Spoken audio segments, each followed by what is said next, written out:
Happy Friday guys. Nandito na ako sa parking lot. Tapos na ako mag-gym 1.5 hour. Ayan, pauwi na ako.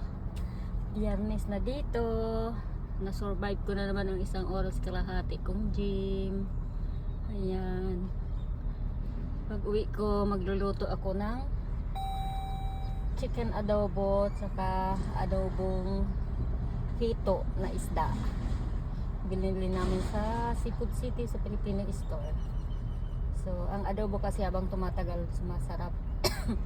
Lalagay lang natin sa ref yan para pag gusto natin kumain, may ulam na initin na lang natin sa microwave yan. Ayan.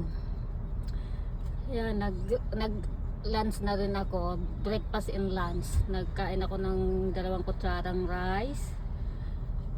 2 pirasong tuyong maliliit. 2 pirasong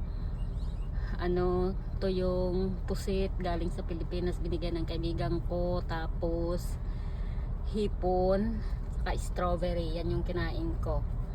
Breakfast and lunch na yan. Uuwi na ako, magpapahinga, magkakape, tapos mag-snack, tapos magluto ng adobo, tsaka babaran ko ng hot oil yung buhok ko habang nagluluto ako. Babaran ko para mababat siya sa ulo ko. Tapos nunood ako ng movie. Ayan.